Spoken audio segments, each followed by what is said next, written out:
the best ability is availability.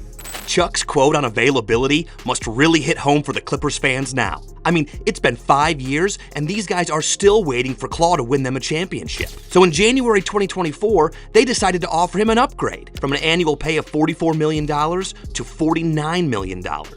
But guess what? 3 games into the season, and it's starting to look like Charles Barkley was totally right about Kawhi Leonard. But no one listened. First off, we must give respect where it is due and shout out to Kawhi's manager. He might be the greatest sports agent ever. But then, what's really the issue with Kawhi's injuries? And if it was that bad, why did he ask to play in the Olympics? But more importantly, is Chuck right to leave a 2-time NBA Finals MVP with 2 rings out of his 50 best NBA players list? Especially when there's a certain Joel Embiid ranked 4th on that same list? As he said, the list is subjective. But regardless, Chuck is right, and here's why. It's almost become a running joke in the NBA when it comes to Kawhi Leonard's availability. And I think Chuck and Shaq actually started it. I love Kawhi Leonard, but you can't rank him if he's not playing. Is he a great player or not? He was, No. but he ain't played. Played 68 games last year. And the best ability is availability. Spell it. You see, almost made me curse you out there, man. Right now, the fun guy is out indefinitely, which isn't surprising. The surprise came when Kendrick Perkins said this. And I think it's about that time to have that uncomfortable, tough conversation. This is not a hot take, but when you think about his history and you think about now everything that Legs just alluded to, 6 months and it's still problems with his knee, right? And every single season it's a problem when it comes down to Kawhi Leonard health. He needs to sit down at the round table, not only with the Clippers organization, but his family as well. I really think Kawhi Leonard should consider retiring. Well, it doesn't matter if Perkins considers it a hot take or not, because right now, Draymond and a host of others think he should cut that out. Hear Perk say, yeah, he need to retire. He need to consider retiring. I thought that was crazy because that was sick. Perk last 3 years in the NBA. Nobody was pushing him to retirement, and everybody probably should have. My man averaged 2.5 points for 3 years straight. Like 2.5, 3.5, 2.5. Like, and nobody was really pushing you to retire. Now, as supportive and respectful of Kawhi's NBA superstar status as that is, it really does nothing for the Clippers fan base who have remained hopeful year after year, watching the team blow out millions for what? On a player that has missed a whopping 179 out of 435 games since joining the team. He's been sidelined with everything from torn ACLs to chronically swollen knees. Now, of course, injuries are very serious and there's probably nothing he can do about it. But you've got to admit that it's quite tricky when it comes to Kawhi, and Stephen A. definitely feels that way. And injuries are injuries, and they're legit. It's just that what amazes me about Kawhi Leonard is that he's always just healthy enough right around the time he gets paid. And then the second he gets paid, he's always injured. And here's where it gets tricky. After missing the better part of the playoffs, Kawhi declared himself available for the US Olympics team. Initially, the knee issues that caused him to sit out of the Clippers' last 3 games were so serious, he feared he would miss another Olympics. But crazy enough, he was somehow able to turn it around within 2 weeks. But unfortunately, he wasn't allowed to fulfill his dream of playing at the Olympics. And of course, many people thought the Clippers management had something to do with it. If they did, I doubt you can blame them when you actually take a look at their investment over the years and the returns. See, there's no doubt about what Kawhi can do on his day. But when is that day? Going with Chuck's quote, what's ability without availability? How can you be named among the best in a season that you might not even play in? Oh my God. You didn't have Kawhi Leonard ranked He didn't play basketball. only because of injury. Yes. I'm gonna stop it, Chuck. Dude, he ain't played in 3 years. You just disrespecting people. Wait, now. he played in 3 years. He did play 68 games last year. Thank you. And he didn't play in the playoffs. Yeah, I know. And so you want me to put him on there this year and he's already out? No, I'm not saying you had to put him in. I love I'm just Kawhi saying- Leonard, but you can't rank him if he's not playing. Now, although we're used to not seeing Kawhi on the court consistently, this season is different and he might be on the court sooner than later. Especially when you consider what strength coach Randy Shelton has done. Kawhi's name is already in court. I'm talking about the one where instead of throwing balls in baskets, they throw people behind bars. Apparently, former Clippers strength coach Randy Shelton is suing the Clippers for allegedly firing him for protesting Kawhi's mistreatment at their hands.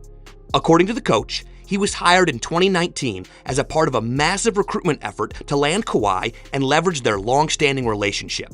But Shelton claims the Clippers went rogue, prioritizing short-term results over Kawhi's proper recovery.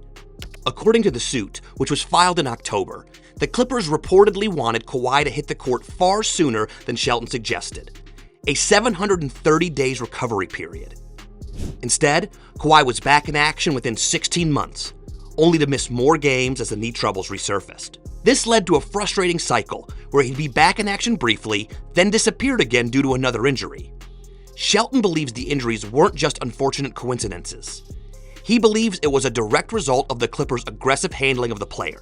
Apparently, he doesn't think they do enough in terms of load management, a strategy that hasn't worked for them. But maybe there's some truth to how the Clippers manage player injuries. I mean, Paul George was also consistently injured, and many would say that the Clippers were among the most injury-prone teams last season. Even the legendary Jerry West, may his soul rest in peace, said he had never seen such a thing before. We've had 2 chances here with the Clippers, 2 chances. And for whatever reason, the big guy in the sky didn't want us to get there. Right. Injuries. I've never seen anything like this in my life. In my whole life, 2 players the caliber of you and Kawhi can't play half the season. I mean, it's crazy. So what can the Clippers do about a player that will not play for most part of the season and who's the reason they're facing a lawsuit? One thing with Kawhi is, besides the indefinite injury, he's not even trying to play that much on the team. This is what I work for. I strive to get a championship, and I'm not out there to try to play 82 games trying to win. Fine, he won't be playing. But how about supporting the team by promoting it or selling merch? Nope. He's an introvert who just wants to play the game. Nothing more. No one knows you. No one knows what you like, what you do, where you go, who you like.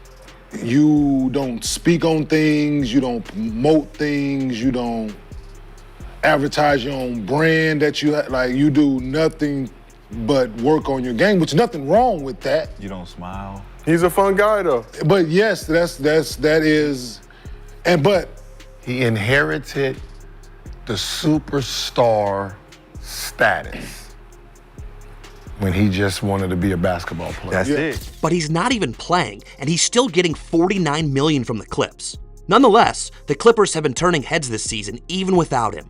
After being written off all season, the team has stormed back with 2 statement road wins against the Denver Nuggets and Golden State Warriors. But even with all this, Kawhi doesn't think there's anyone on the team that's doing something noteworthy. I mean, just the new guys, just watching them, the new additions we have from, Chris Dunn to Derrick Jones Jr., to some of the young guys that we brought in and with Kai Jones last year, and just seeing, how they could develop. So just watching them from day 1 to day 2 to day 3, just seeing their progression.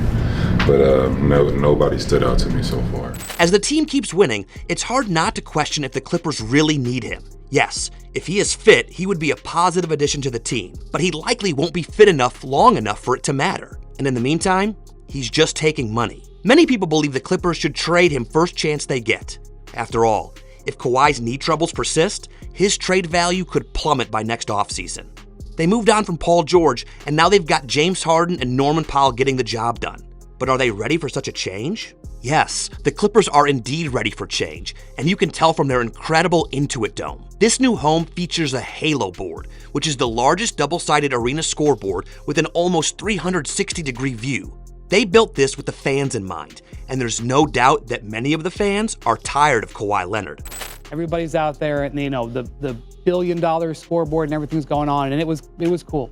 There's some cool stuff about this arena, which we can talk about later. Yeah. They didn't announce Kawhi. Kawhi was there. You saw him on the bench in those clips. They didn't announce him. I don't know for sure why they didn't announce him. I have a guess. My guess is they didn't want to be booed. And beyond the Clips fan base, more people agree with Stephen A. when he called Kawhi the worst superstar in the history of any sport. He does absolutely, positively nothing to support or endorse the NBA brand, the Clippers, etc. So I'm going to say it for the last time. He is a superstar when he is healthy. On the basketball court, easily, as far as I'm concerned, top 5 player on the planet. That's why superstar is appropriate when it comes to talking about his skill set. I can make a legitimate argument that Kawhi Leonard is the worst superstar in the history of any sport. However, there are many who totally disagree with Stephen A's statement, as well as Chuck's decision to leave out Kawhi from his top 50 list.